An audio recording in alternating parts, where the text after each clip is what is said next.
Major development regarding the recent surge in cases of the Guillain-Barré Syndrome in Maharashtra. A 40-year-old man is being reported as the first suspected death due to this ailment in Solapur. The man was reportedly employed in Pune, where 28 new cases have been reported in the past 24 hours, taking the total tally to 101, with 16 requiring ventilator support. The Maharashtra Health Department has called a review meeting and issued precautionary guidelines. Meanwhile, the centre has deployed a 7-member expert team to investigate the sudden outbreak of these cases. It is worth noting that countries worldwide have been reporting a surge in GBS cases following the COVID-19 pandemic. GBS is a neurological disorder, and while its exact cause is not known, it usually follows respiratory or gastrointestinal infections. In extreme cases, it can be even caused, or it can cause paralysis and become life-threatening.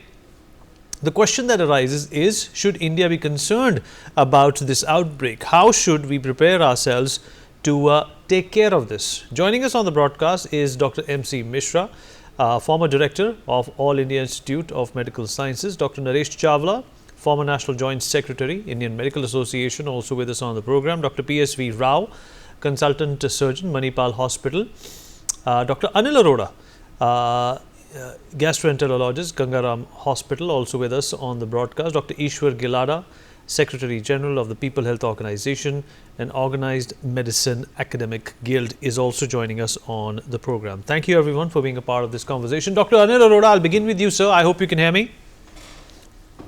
Dr. Arora? I can hear you, sir. Dr. Arora, please explain to us, to me and our viewers, what is this ailment all about? How is it connected with COVID? And is there a cause to panic at this point in time?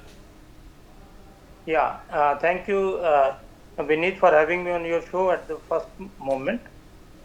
This Guillain-Barré Syndrome is a reactionary disease process which occurs when an infection like viral infection or a respiratory tract infection leads to a molecular mimicry.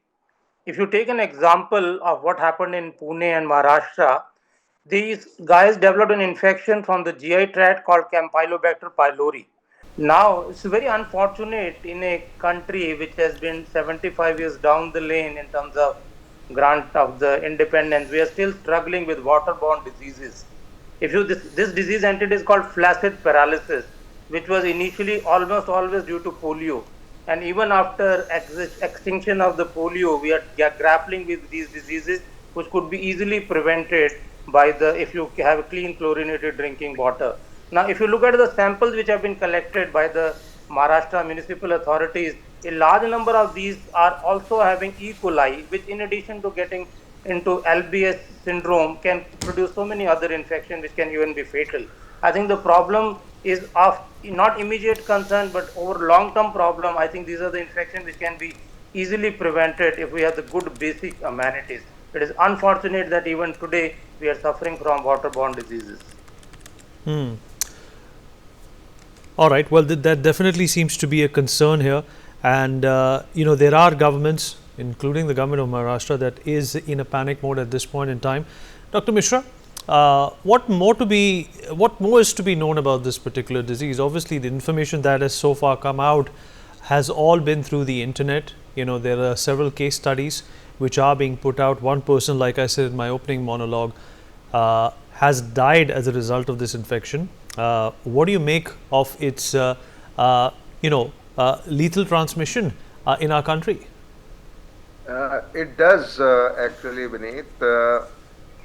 Its incidence is, of course, rare, 0.4 to 2 per 100,000, and it is very burdensome for the healthcare system because patients whose respiratory muscles are involved, they need ventilatory support, and as you know, a very high proportion, 16 out of 100 odd patients in Pune are on ventilator. Good thing about this is that it's a self-limiting problem. Most patients recover, but they may not recover completely. Some of them have this disability for considerable period of time, and that puts the healthcare there is a cost attached to it if it is being treated in a private hospital. Treatment is not very difficult. It's a standardized and protocolized treatment, intravenous immunoglobulins, which are given over a period of 5 days, and most patients respond to that. But there is a number that about 20% may not respond as well, because it can involve from actually what is called as it's a paralysis or weakness which progresses from lower limbs to upper limbs to the central nervous system, what Dr. Anil Arora was explaining. So, in the beginning, when symptoms just start, one has to have a high index of suspicion. If the treatment begins within 2 weeks, then the response to IVIG is very good. If it is delayed, then naturally the damage in nervous system keeps taking place.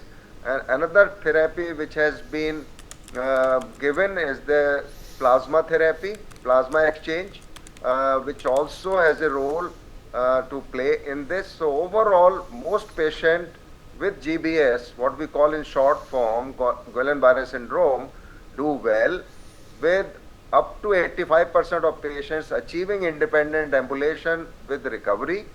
However, there is a significant proportion of patients, like I told, 20%, they will recover with some morbidity for a little longer. I know one child, a young boy of a parent in Chandigarh, about 2 months ago, they shared his video, and after I think almost 2 months, he was able to walk, but he was still needing support to walk, and he was not independent. So I think that is where people need to be now. If it is Campylobacter causing this, any viral infection also can cause this autoimmune response from the body.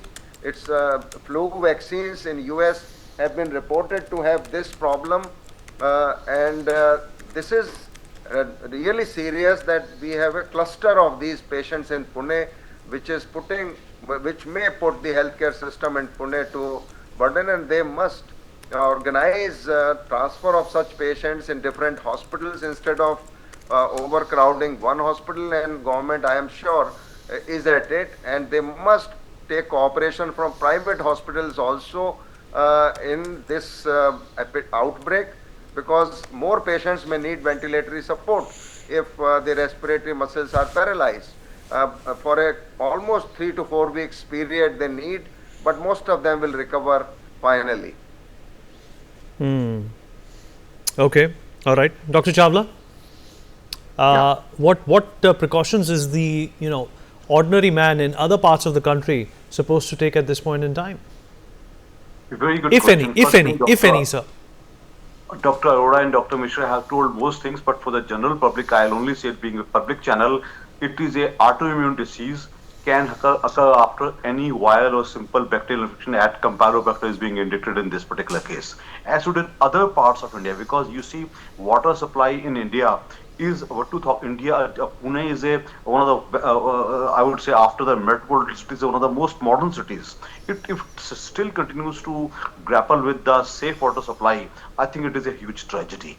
So I would only say that is a message to the government also to improve the basic amenities. Number one, it is a huge challenge for the clinicians also, because if the diagnosis act is not done early and not sent to a proper center until the time the respiratory muscles start getting affected, and I think death becomes the most easiest cause. So I would say the clinicians around the place need to be educated, number one. Number two, sent to the proper center, whether government center or private center, tertiary care center at the earliest. And number three, extremely important, I have seen many people, when they have weakness in their legs, they tend to go to quacks. I think who will tell them the diagnosis is not a simple weakness, it is a Guillain-Barré syndrome. So I think the proper diagnosis and early sending to the tertiary medical center is the biggest challenge. And along with that, I think the more hospitals need to, if this much is the extent in Pune, you see the surrounding places, including Nashik, at other cities in Maharashtra, maybe may face. Why not only the cities in Maharashtra, even the other parts of India also. So I think we have to be on a lookout for any such diseases. Dr. Rao, what precaution would you in fact advise to the common man at this point in time? Any preemptive measures, sir, that you feel that the government needs to take at this point in time? And it's one of the panelists also said that it's a shame that even after so many years of independence, we are still struggling with waterborne diseases. Good evening, Vineet, panelists and all viewers. See, it is actually pronounced as Guillain-Barré Syndrome, and this is a neurological complication of some infections which have already been mentioned by my co-panelists, especially Campylobacter jejuni. But some viruses also are known to cause it, including COVID-19 and influenza and cytomegalovirus, Epstein-Barr virus, etc.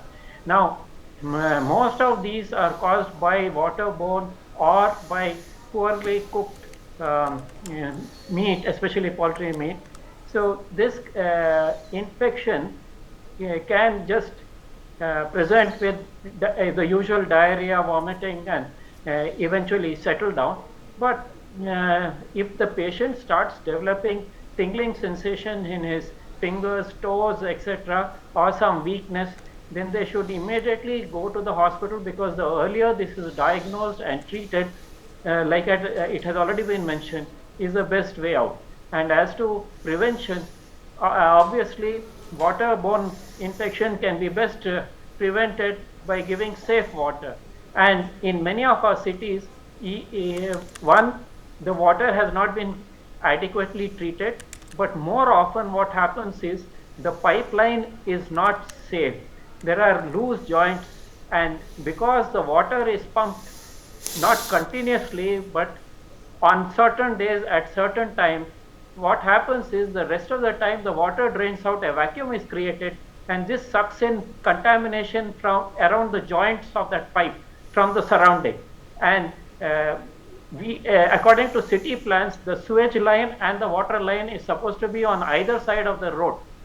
But there are places where they may have land up on the same side of the road, and if the sewage line is leaking, lo and behold, you are going to have hepatitis and all kinds of dangerous waterborne infections going on there. So this is why not only the water treatment has to be perfect, the pipeline has to be perfect, and you should have regular testing of the water at the receiving end to be sure that the water is not contaminated. Otherwise, you will have more and more of these infections. Not only this Guillain-Barré, but also hepatitis, typhoid, cholera, all sorts of waterborne infections. And my only request to everyone is, please don't take the piped water for granted in India. Do either boil it or put it through the filters that are available and play safe. Yes, Vinay.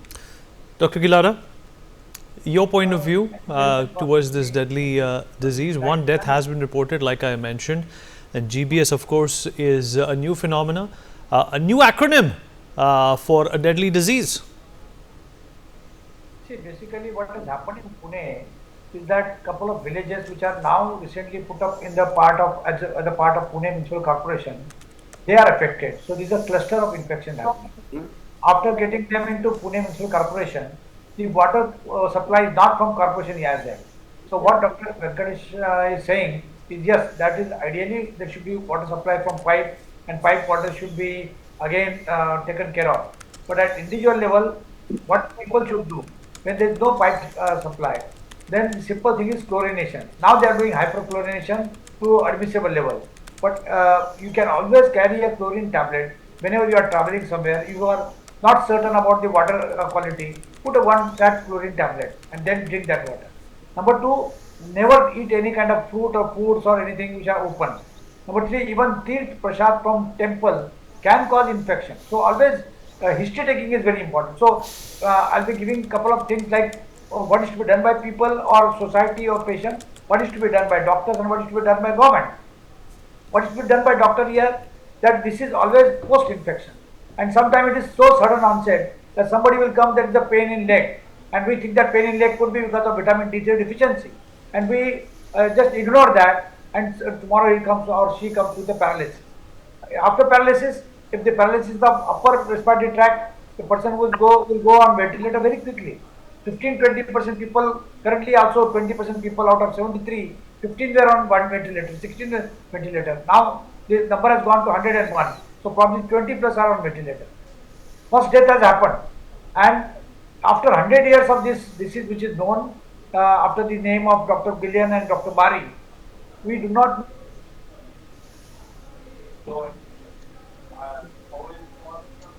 All right. Let me go back to Dr. Arora at this point in time. Dr. Arora, instant measures that the government can take to make sure that something so deadly is curtailed.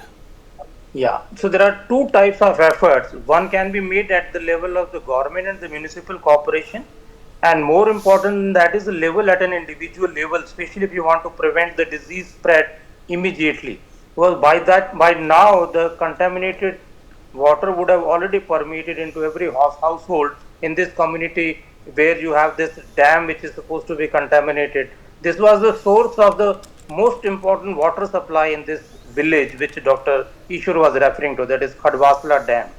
Now at individual level, I will fully agree with Dr. Ishwar that the only thing is you have to boil your own water and do not drink water if you are not sure of its sanity. Very effective. That is the surest way of ensuring that. And as he also mentioned about the chlorine tablet, problem with chlorination is that it alters the taste, so it may not be feasible while on travel. At the level of the government, I think they should make all efforts to educate the people that if they have had any symptom of abdominal pain, diarrhea, vomiting or weakness, they should immediately get to the medical hospital. I am told that both the health authorities in the Maharashtra as well as the central authorities have been increasing the number of the hospitals which should be accessible to these people. They have also been promising them increasing aid, and they have also been requesting the private hospital not to overcharge about this condition. That may be a short-term measure, but on long-term basis, as the contaminated water may not only have Campylobacter jejuni, it is likely to have other disease or other disease-producing organisms like cholera, typhoid, E. coli. So these will keep on happening unless you take a vigilance at your end. I think you cannot shun away your own responsibility, because the type of population we have and in the poverty which we have, we cannot leave everything to the government and municipal corporation to give you 100% safe. I think we have to be stakeholders ourselves also.